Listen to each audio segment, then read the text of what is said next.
Hello everyone, this is Navarsha, Assistant Professor, Department of CSE, Engineering College Bikaner. In previous lectures, we have studied about some of the concepts of network layer and the basics, the basic idea of how the packets go on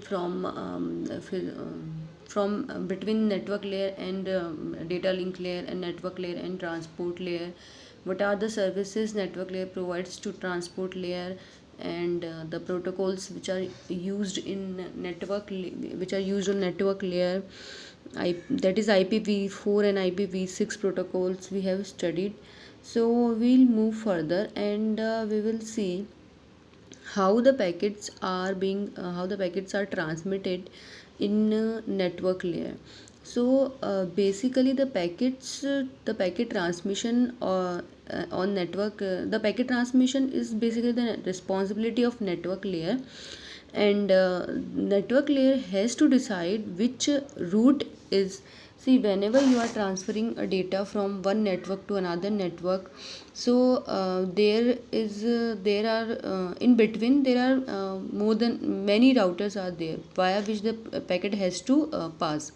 So a route to which router the packet should be passed is decided by based on some algorithms, because we have to choose the best path for the packet, so that the packet actually best path also depends upon the requirements of the packet or the requirements of the protocol you are using, the requirements of the source and destination. Some may require that the fast delivery of packet, some may require the reliability, that means there should be no error of the packet. So it depends upon the requirements of the protocol you are using. So some algorithms are there in network layer via which we can choose the best path, or which are which are being practically used by the network layer to pass the packets. So we will see them one by one. Okay, so first one, what is delivery of the network is nothing but to take a packet, means transmission of the packet from sender to receiver. The network layer supervises the handling of the packets by the underlying physical networks.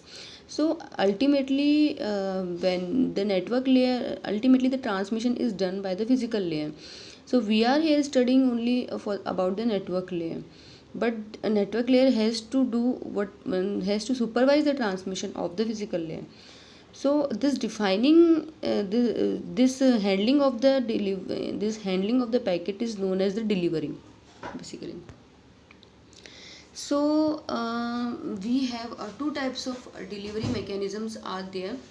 First one is direct delivery and the next one is indirect delivery.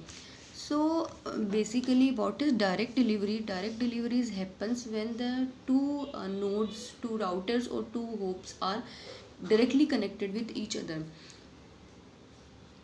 Basically, in direct delivery, the final destination, you can say the final destination of the packet is a host which is connected to the same physical network as the deliverer. So direct delivery basically occurs when the source and destination are located on the same physical network, then only they can be connected. Or when the delivery is between the, or you can say if they are different networks are there, then when the delivery is between the last router and destination host, then you can say it is direct delivery. Sender can easily determine if the delivery is direct or not. It can extract the network address of the destination, and it can compare this address with the addresses of the network to which that particular node is connected. And if a match is found, that means it is a direct delivery.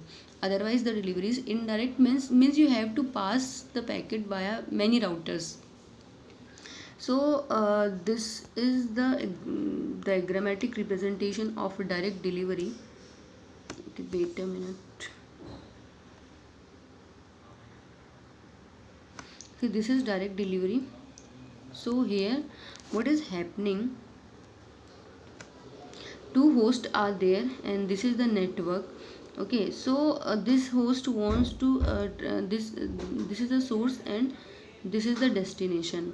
So whenever we first of all, this host will transfer the packet to this host, and this will directly transfer to this. So this is direct delivery, or you can say this, from this to this is also direct delivery. Okay, so next we will see what is indirect delivery. See, if the destination host is not on the same network as the deliverer, then the packet is delivered indirectly. So, in an indirect delivery, the packet goes from router to router until it reaches to the it reaches the one which is connected to the same physical network to the destination. So, means when we have to go indirectly until we reach to the router which is connected to the destination network. So basically delivery always involves one direct delivery, but zero or more indirect deliveries can be there. So there has to be one direct delivery. Okay, so this is the example. So this host wants to transfer to this particular host. This is the network.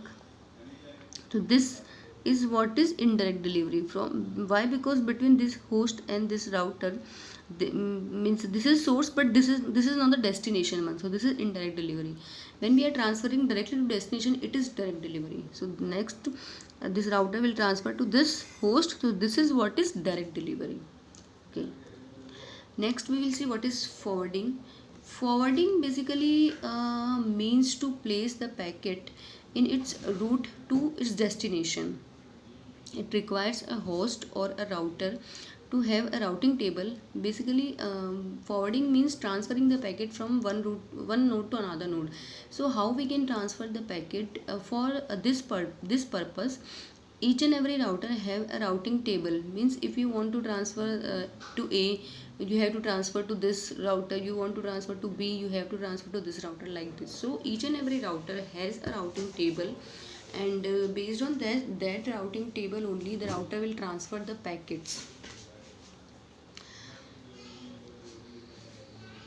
So when a host has a packet to send, or when a router has received a packet to be forwarded, it looks at this table, that means routing table, to find the route to the final destination. However, this simple solution is impossible in an internetwork such as internet, because there are number of entries needed. If in internet we follow this, then number of entries needed in the routing table, so which basically make the table very inefficient. So we have two types of forwarding techniques we have. The first one is next hop method, and the next one is route method. Okay, so see, in next hop method, wait a minute. First one is a root method, and the next one is basically four methods we have, and we are comparing all of them. So first comparison is root method versus next hop method. So see, one technique to reduce the content of a routing table is known as next hop method. In this technique, basically the routing table holds only the address of the next hop instead of information about the complete route. So we are not taking the complete route, we are just taking the next hop, and the entries of the routing table must be consistent with one another. So this is the example of next hop method. See, this is the scenario, and we have to transfer from A to B. So what will be the routing table of for let's suppose a routing table for A we are taking. Then for our destination, if destination is B, so in next hop we will only take the entry for the next hop, which is what, R1. So we will have R1 here. For R1 we have destination host B, then from R2 we have to go to R2. So here we have R2. Again routing table for R2. So destination is B, then next hop is nothing, because it is what is direct delivery. So we don't need any next hop. We can directly transfer. So here we put a dash. Okay, if we see routing table based on route, then if destination is host B, then for host A, what will be the route R1, R2, and then B. So this is R1, R2, and B. For host B, and if we see for R1, so from R1 we have to go to R2 and then B, and then for host B, if I take for R2, then we have host B. Why we are taking host B here? Because here we are taking the whole route. Here we are only taking the next hop. So next hop is required only if the destination is not directly connected to that particular node. If it is directly connected, then next hop basically means the intermediate hop. So if it is directly connected, there is no requirement of intermediate hop. So we will put a dash over here. Okay, so next one more comparison we have is network specific method and host specific method. So in host specific method, basically uh, we can reduce the routing table and we can simplify the searching process in network specific method. So here what we are doing is, instead of having an entry for every destination host connected to the same physical network, we only have the one entry which defines the address of the destination network. So here we are taking the address of the network. So we are just taking an ID of the network and we are putting it into the table, rather than putting the whole address. We are only taking the network ID. So we treat all hosts connected to the same network as one single entity. So let's suppose if we have 1000 hosts are attached to the same network, so only one entry we require instead of 1000 entries. So this reduces the size of the table. Okay, and in host specific routing, it is used for the purpose such as checking the route or providing the security measures. So this is routing based routing table based for host S, which is based on host specific method, and this is for network specific method. So this is the scenario of the network. So this is N1 and this is N2. So if destination is A, B, C, D, so we are taking for this S. So what will be the next hop? So here the next hop will be R1. Okay, and if it is a network specific method, then it is destination and next hop will be R1. So we are here, what is the difference? Destination we are taking the hop, okay, and here destination we are taking only the network. So after when we have reached to the network, network N2, or you can say this is the router basically. Okay, network N2, or you can say the ID of the network, which is known as network ID. Basically each and every network has some network ID. Okay, so that ID we will put here. So further the two means if we want to transfer from S to A or S to B, so we are only in network specific method, we are only responsible for the packet to reach at N2.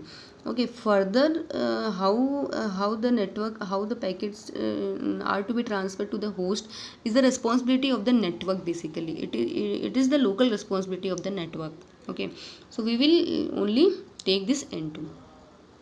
Okay, next we have unicast routing protocols. So basically we have two types of tables we have. First one is static and the next one is dynamic. Okay, so static table contains information which are entered manually. So we have manual entries over static table. The in static table we have an administrator who enters the route for each destination into the table, and when a table is created, it cannot update automatically when there is a change. So in a static table you have to do manual entries. Okay, there is no automatic updating of tables is there. But in dynamic routing table is updated periodically by using one of the dynamic routing protocols, and we have protocols like RIP, OSPF, and BGP. We will study it later. Whenever there is a change in the internet, such as shutdown of a router, or you can say breaking of a link, the dynamic routing protocol update all the tables in the routers. And okay, routers will be updated, and the routers will update the host automatically. It is done, so there is no need to manual to enter manual entries. The routers in a in a big internet, in a big scenario like internet, they need to be updated dynamically, because in internet is a very big network, so we cannot manually update the entries. So there has to be something automatic, or something which is direct, means which dynamically updated whenever there is a change. So that is what is dynamic routing. So next we will see what is autonomous system. So autonomous system is basically it is a system which is which we are taking when in our algorithms. So autonomous system is basically a group of networks and routers for a single administration. So routing inside an autonomous system is referred to as basically we have two types of routings are there: intra-domain routing and inter-domain routing. So autonomous system is nothing but a group of networks and routers. So if we are performing any routing inside an autonomous system is basically same type of hopes are connected. Okay, so routing between autonomous system is known as inter-domain routing, and routing inside an autonomous system is intra-domain routing, and routing between autonomous system is inter-domain routing. Each autonomous system can choose one or more in inter-domain routing, but for inter-domain routing we have only one protocol which is common to all the systems. Okay, so these are four autonomous systems are there: this one, and this one. So for autonomous, we have several intra-domain and inter-domain routing protocols. So we will cover them we will only cover the most popular ones. Okay, so these are the routing protocols. The route so intradomain and interdomain. So interdomain, for intradomain we will discuss distance vector and link state algorithm, and for interdomain we will study path vector routing algorithm. So distance, basically RIP is the implementation of distance vector routing, and OSPF is the implementation of link state routing, and BGP is implementation of this path vector routing.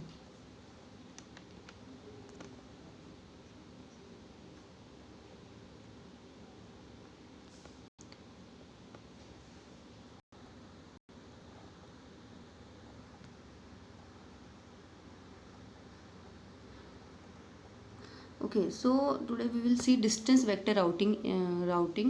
So this is the table for distance vector routing. In distance vector routing, basically the cost route is between any two nodes is the route with minimum distance. So here we are taking distance as the metric. In this protocol, as the name implies, each node maintains a vector, or you can say a table of a minimum distance to every other node. The table at each node also guides the packet to the desired node by showing it the next stop in the route. Okay, so we can think of nodes as the cities in an area, and the lines as the roads which are connecting them. So we can draw a table with the tourist the minimum distance between the cities. So cities can be compared with the distance vector routing table. So okay, so this is how the tables are maintained in distance vector routing. So these are the three fields we have to maintain: to, cost, and next. So next, two is the destination, yes, and cost is the basically cost, or you can say the distance between the two hopes, and next is the next router to which you are transferring the data. Okay, so for A, let's suppose for A, if you are taking an example of A, then from A to A, okay, so it is zero cost, and next nothing we need. If any node is directly connected, then in next field you will write nothing, you will write. Okay, so from A, D, C and B are connected. So for D, C and B, there is no entry for the next row, but we have some distance over there. So 5, 2 and 3, so we have put 5, 2 and 3. For E, what we have is 4 plus 2. Okay, we have 6, or and we have to go via this C. See, this 6 has this whole is a state of for an some intermediate. It is an intermediate state. Okay, we have to achieve this via some addition and some modifications. Okay, I am just showing you how the tables are maintained. Okay, so we will see. Next is the initialization of tables in distance vector routing. See, initially, if each node knows only on the coast, so at the beginning, each node can only know the distance between itself and its immediate neighbors, okay, to which it is directly connected. So those directly connected, which are directly connected to it, are only known to the to any router or to any hoop. So for the moment, we will assume that each node can send a message to the immediate neighbors, and also can find the distance between itself and these neighbors. Okay, the distance for any entry that is not a neighbor is initially it is marked as infinite. So E is not directly connected to A, so the entry is marked as infinite, and for A to A it is always 0. Okay, so same, all the nodes are initially written like this only. If no direct connection is there, then we will write infinite. If there is a direct connection, then we will write the coast. Okay, so how we will update in distance vector routing? See, the whole idea of distance vector routing is the sharing of the information between the neighbor nodes. Although see here, node A doesn't know about node E, and node C, but node C knows, and node C is the neighbor of the node A. So node C will tell the node A that how it can reach via node E. Okay, and this is applicable to all the nodes. So okay, we'll see how we can update.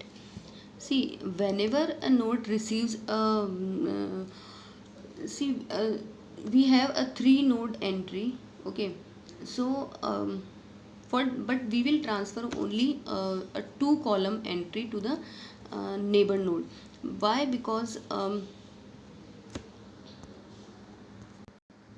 see, this next hope is only useful for this node. Okay, this next hope is not useful for this. Why? Because this, if A has to go, if A has to go to E via C, then it has to put the next node as C only. Okay, so if C is transmitting via some other node, A need not to know about this. So we will only transfer, C will only transfer these two fields. Okay, so how the entries will be updated? See, when a node receive a 2 column table from a neighbor, it needs to update its routing table. So this updating is a 3-step method. The receiver node first needs to add the cost between itself and the sending node to each value in the second column. Okay, so if the node C claims that its destination to its distance to a destination is, let's suppose, x, and the distance between A and C is y. Okay,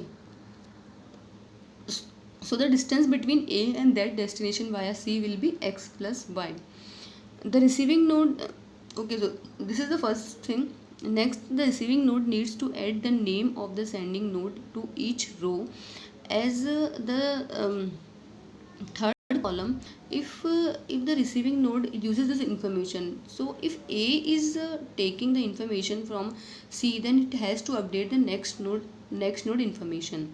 Okay, third, we have the receiving node needs to compare each row of its old table with the modified version, And if the node entry is different, the receiving node choose the row with the smaller cost, and if there is a tie, then the old one is only kept. If it is smaller, then it will take the new entry, and if it is equal, then it will not update. And if the next node entry is same, okay, then the node will take the new entry. Okay, why? Because let's suppose if node C has previously advertised to a route to some node X with distance 3, and let's suppose that now there is no path between C and X, so C will update as an infinity. Okay, so node A should know that there is no path between C and X now, because there is a failure of link. So A has to take the new entry. Okay, so this is okay, we'll see. See, this is the table of A, and A has received this table from C, and A will modify all the entries. See, this is 0 and it has received 2, so 0 plus 2 it will be, okay, 2, wait a minute. So 2 from A to C, and 2 it will take for the C table. So A to C and C to it will update it as 4. So from B, for B it will see the table. So for B it is 5. So 5 plus again it, and from A to B we have 5. So via C we can go with 4. So this will be updated as 6, and for C it will update 2, D is infinite, and E is here 4 plus 2, so it will be 6. So this is A's modified table, and this is A's old table. So it will compare. So A, it is 0, so it will take 0, because from 0 and 4 0 is minimum, from 5 and 6 5 is minimum, from 2 and 2 is the it will take the old one, and from D it is 3, so infinite and 3, so it will take 3 only, and for E this is infinite and this is 6, so it will take 6, and the next node it will update as C, because these entries entry the A has taken from C, so this will be updated. So like this we update in this distance vector algorithm. So I think it's enough for today. Thank you so much.